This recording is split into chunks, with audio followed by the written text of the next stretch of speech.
Hello everyone, welcome to our channel EduCS Physics. To subscribe our channel, press the subscribe button and bell icon to get fast notifications and also like and share our videos. Thank you so much. Hello everybody, welcome to our channel EduCS Physics. आज हम इस video में Bravais lattice इन 2 dimensions के बारे में discuss करने वाले हैं। इससे पहले हमने यूनिट सेल, प्रिमिटिव सेल और विंगरस्यूड सेल्स के बारे में डिस्कस किया था।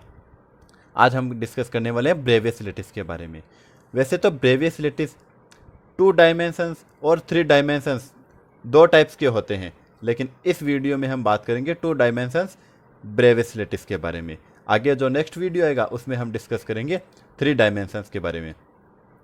तो बात करें ब्रेवियस लैटिस इन 2 डायमेंशन होता क्या है। तो ब्रेवियस ने 1848 में क्रिस्टल स्ट्रक्चर को एक्सप्लेन करने के लिए स्पेस लैटिस का कंसेप्ट इंट्रोड्यूस किया। स्पेस लैटिस क्या होता है? तो स्पेस लैटिस होता है वो इनफाइनाइट एरे ऑफ पॉइंट्स होते हैं। कुछ इस तरह से देखिए, यहाँ पर तो आपको पॉइंट्स दिख रहे हैं, वो इनफाइनाइट होते हैं और एक रेगुलरली अरेंज होते हैं। ठीक है, तो यहाँ से प्रत्येक पॉइंट के बाद में एक एक पॉइंट आ रहा है और ये इनफाइनाइट होते हैं। तो इस हिसाब से हमारे पास बहुत सारे लैटिस प्राप्त होने चाहिए, लेकिन हमने क्रिस्टल के लिए सिमेट्रिक ऑपरेशन पढ़े हैं जो 4 टाइप्स के होते हैं। वो सिमेट्रिक ऑपरेशन कौन कौन से हैं?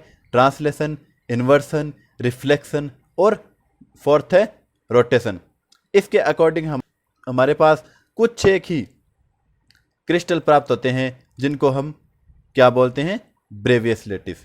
कहने का मतलब ये है कि जो सिमेट्रिक ऑपरेशन को सेटिस्फाई करते हैं उन्हें हम क्या बोलते हैं? ब्रेवियस लैटिस बोलते हैं। तो देखिए इसके बारे में एक बार डिटेल से पढ़ते हैं।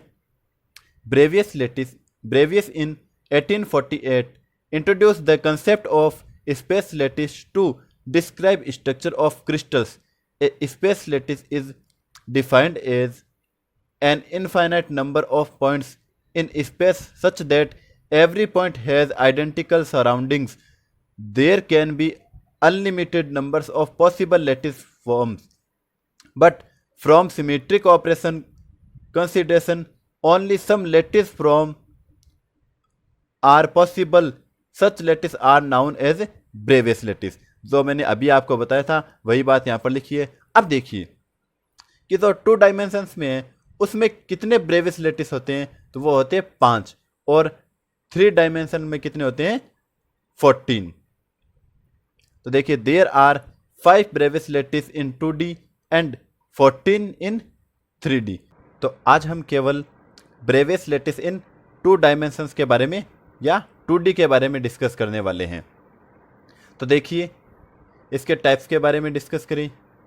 फर्स्ट है types of 2 dimensional Bravais lattice.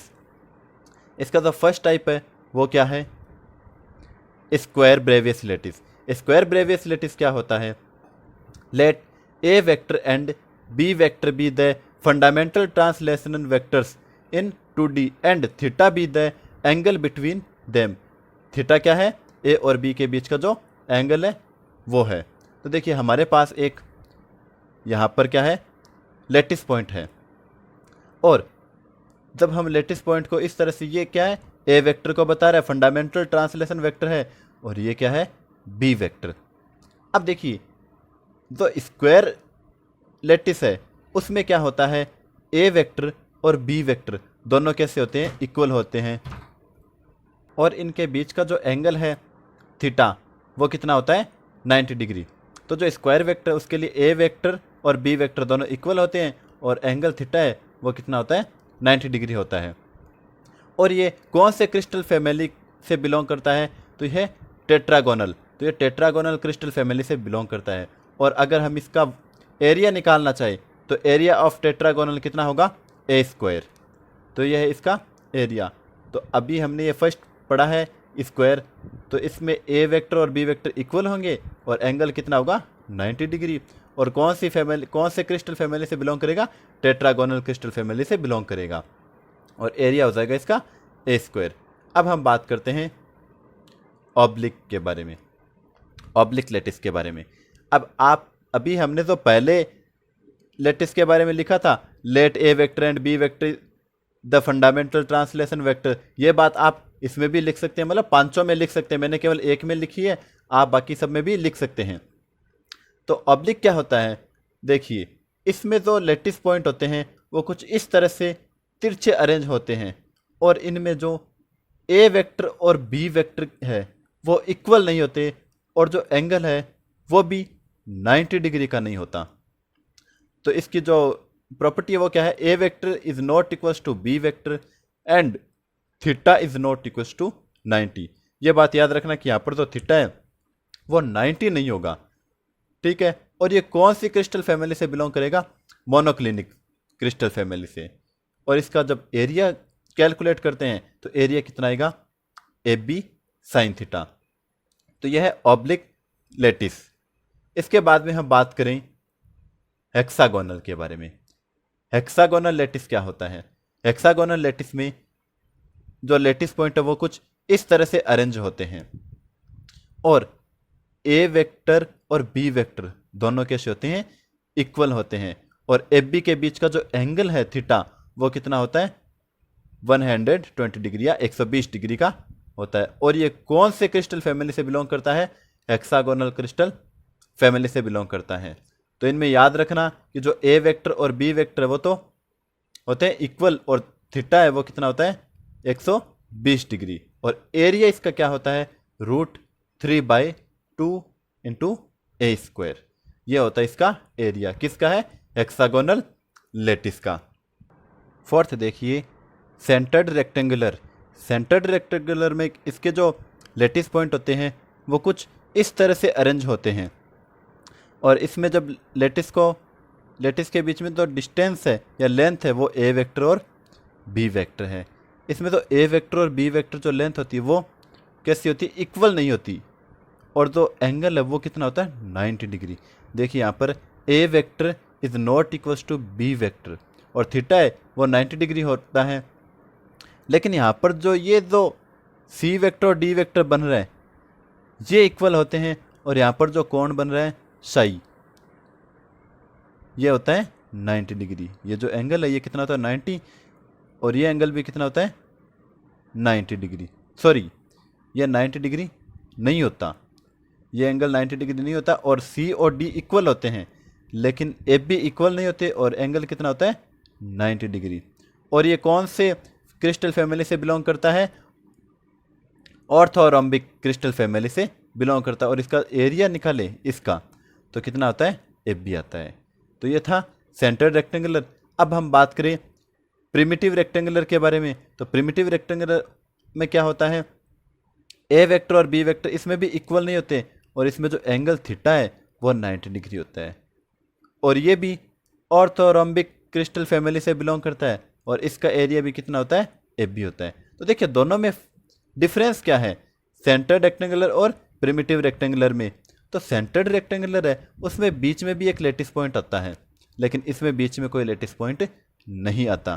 तो बस ये इतना माइनर सा डिफरेंस है, सेंटर में तो बीच में लेटिस पॉइंट आएगा और प्रिमिटिव में बीच में लेटिस पॉइंट नहीं आएगा, और बाकी दोनों एज इट इज है। इसमें भी ए वेक्टर और बी वेक्टर बराबर नहीं होते, और जो थीटा है वो कितना होता है, 90 डिग्री। ये भी ऑर्थोरोम्बिक क्रिस्टल फैमिली से बिलोंग करता है, और ये भी उसी फैमिली से बिलोंग करता है। इसका एरिया ए बी होता है और इसका एरिया भी ए बी होता है। तो अब देखिए जो हमारे पांचों ब्रेवियस लेटिस है वो कुछ इस तरह से हम समझ सकते हैं एक टेबल के द्वारा। जो यहाँ पर तो ब्रेवियस लेटिस दे रखी है हमारे पास पांचों, और यहाँ पर एक्सियल डिस्टेंस है और एंगल है, और यहाँ पर उनका एरिया दे रखा है। तो पहला है स्क्वायर। स्क्वायर लेटिस क्या है, इसमें ए वेक्टर और बी वेक्टर इक्वल होते हैं, और थीटा भी कितना होता है, 90 डिग्री, जिसका एरिया होता है ए स्क्वायर। ऑब्लिक में क्या होता है, ए वेक्टर और बी वेक्टर इक्वल नहीं होते, और थीटा भी 90 डिग्री नहीं होता, और इसका एरिया होता है ए बी साइन थीटा। और हेक्सागोनल है, इसमें ए वेक्टर और बी वेक्टर इक्वल होते हैं, और जो एंगल है थीटा वो कितना होता है, 120 डिग्री, 120 डिग्री का, और इसका जो एरिया होता है वो √3/2 ए स्क्वायर होता है। और जो सेंटर रेक्टेंगुलर होता है उसमें ए वेक्टर और बी वेक्टर इक्वल नहीं होते, और थीटा भी 90 डिग्री का होता है, और एरिया होता है ए बी। और जो सेंटर रेक्टेंगुलर की स्पेशल क्वालिटी क्या है कि इसमें सेंटर में भी एक लेटिस पॉइंट होता है। और अगला है लास्ट प्रिमिटिव रेक्टेंगुलर।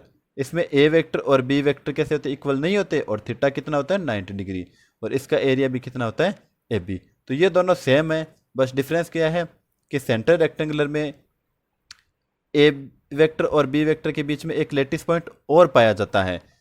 तो ये था हमारा लेटिस, ब्रेवियस लेटिस 2 डायमेंशनल में। अब हम नेक्स्ट वीडियो में 3 डायमेंशंस के बारे में डिस्कस करेंगे। तो वीडियो को पूरा देखने के लिए आप सबका बहुत बहुत धन्यवाद। वीडियो अच्छा लगे तो लाइक और शेयर ज़रूर करें, और अभी तक आपने हमारे चैनल को सब्सक्राइब नहीं किया है तो चैनल को ज़रूर सब्सक्राइब कर दें। Thank you so much.